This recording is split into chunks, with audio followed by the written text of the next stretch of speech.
Assalamualaikum warahmatullahi wabarakatuh. Om Swastiastu, Namo Buddhaya, Salam Kebajikan. Kami dari kelompok 5 ingin mempresentasikan tugas Pancasila yang bertemakan bagaimana cara kita memaknai Pancasila.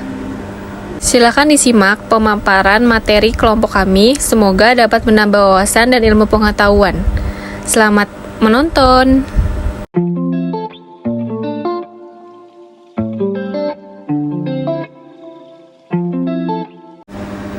Di sini kelompok 5 terdiri dari saya sendiri, Aanisa Wamadia Ramdiana dengan NIM 0619111020, kedua Safa Nabila dengan NIM 0619110008, dan yang ketiga Veronica Novita Neang dengan NIM 0619111025, dan keempat Risa Putri Winaldi dengan NIM 0619110007, dan terakhir ada Natalia Dian Anggraini dengan NIM 0619111043.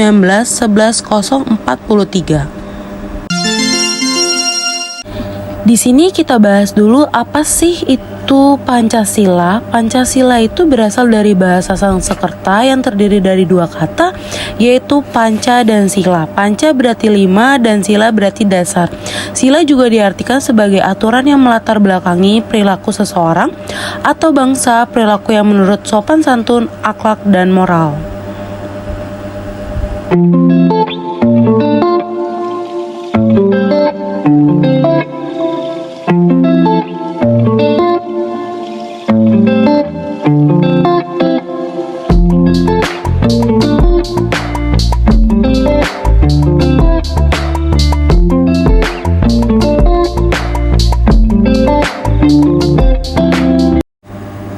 Di sini sila ke-1 yaitu ketuhanan yang Maha Esa. Apa makna sila ketuhanan yang Maha Esa? Sila ini memiliki nilai-nilai yang meliputi dan menjiwai keempat sila lainnya. Dalam sila pertama, memiliki makna adalah setiap warga negara memiliki keyakinan terhadap adanya Tuhan yang Maha Esa, serta negara berdasarkan pada ketuhanan. Maka dari itu segala hal yang berkaitan dengan pelaksanaan dan penyelenggaraan negara, bahkan moral negara, moral penyelenggara negara, politik negara, pemerintah negara, hukum dan peraturan undang-undang negara, kebebasan dan hak asasi warga negara harus dijiwai nilai-nilai ketuhanan yang Maha Esa. Dalam sila ini juga menjamin penduduk untuk memeluk agama masing-masing dan beribadah menurut agamanya. Apa perbedaan ketuhanan dan Tuhan? Ketuhanan yaitu pemikiran tentang Tuhan dengan pendekatan akal budi. Bagi penganut agama tertentu, terutama agama Islam, Kristen, Yahudi, akan menambah pendekatan wahyu di dalam usaha memikirnya. Sedangkan Tuhan adalah sesuatu yang diyakini, dipuja, dan disembah oleh manusia sebagai yang maha kuasa, maha perkasa, dan sebagainya. Tuhan juga diartikan sebagai segala sesuatu yang dianggap penting dan dipentingkan sehingga dirinya rela didominirnya.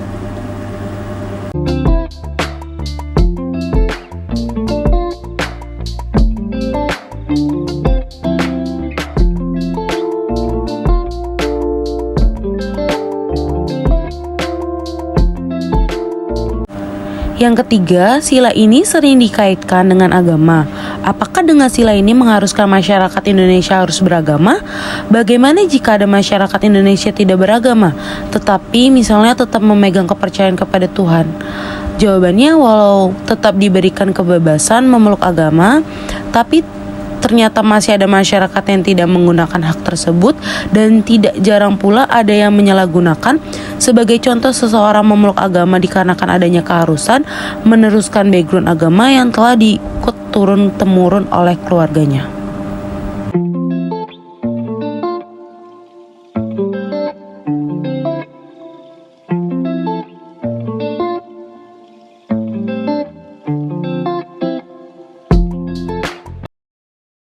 Sebagian orang lainnya memeluk agama karena adanya rasa solidaritas yang tinggi terhadap teman, pasangan, tetangga, dan lain-lain. Ada pula beberapa orang diketahui memutuskan beragama demi keperluan administrasi pembuatan KTP, buku nikah, dan kartu keluarga semata saja. Lalu ironisnya, ada segelintir orang yang menggunakan agama sebagai alat politik dengan tujuan memperoleh kekuasaan, kekuatan, atau keyakinan pribadi. Dampak negatif dari masyarakat tidak menggunakan hak kebebasan beragamnya, yaitu kurang adanya komitmen diri untuk beribadah, minimnya motivasi beribadah, serta jadi mudah terpengaruh perkataan orang yang mengatasnamakan agama. Maka dari itu, dari dampak di atas mampu menyadarkan kita agar memeluk agama sesuai dengan kenyamanan diri pribadi. Bagaimana masalah dan fakta kebebasan beragama di Indonesia? Apakah masyarakat Indonesia sudah mencerminkan sila ini? Banyak penerapan untuk sila pertama dalam kehidupan. Bagi umat yang beragama sudah dapat mencerminkan sila pertama ini dalam kehidupan sehari-hari. Namun, sebagai masyarakat yang tidak menganut kepercayaan, tidak dapat menerapkan karena kurangnya kesadaran diri akan beragama sehingga membuat rendahnya komitmen diri untuk menjalankan ibadah, minimnya motivasi menjalankan ibadah sendiri, dan sebagainya.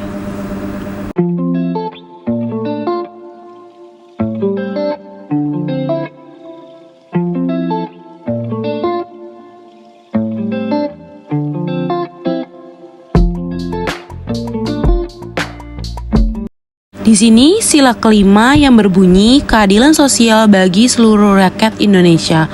Apa perbedaan antara adil dan sama rata?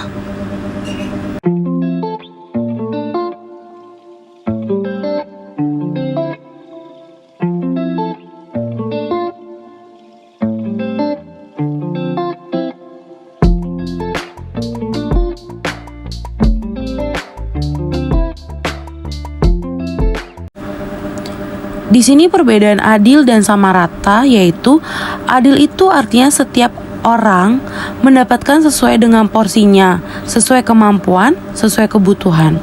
Sama rata itu semua dapat porsi yang sama, semuanya diperlakukan seolah-olah mereka ada di level yang sama.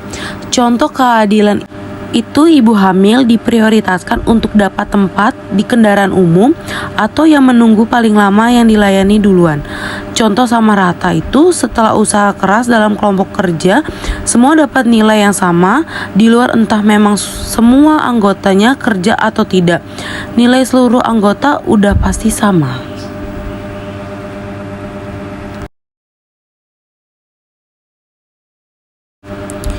Di sini yang kedua, bagaimana menurut Anda Indonesia sudah berkeadilan? Jawabannya belum berlangsung dengan baik karena lemahnya hukum di Indonesia sangat jelas terlihat dari tidak tercapainya tujuan utama dari Pancasila, yakni pada sila kelima yang berbunyi keadilan sosial bagi seluruh rakyat Indonesia. Hukum di Indonesia sudah sangat baik jika dijalankan dengan benar. Namun kenyataan yang ada sangat sulit untuk memperoleh keadilan di negara ini. Hal ini seperti ini dapat terjadi karena beberapa faktor. Di antaranya yaitu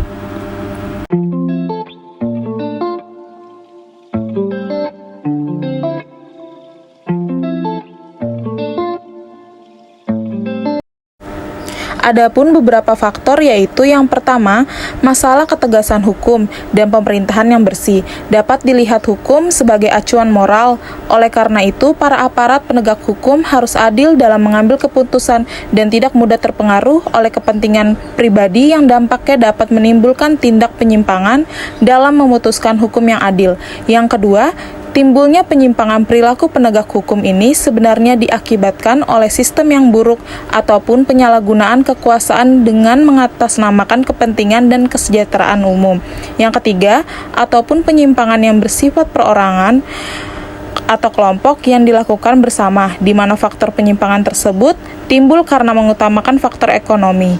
Dan yang terakhir, kurangnya kesadaran masyarakat akan pentingnya hukum dan aturan.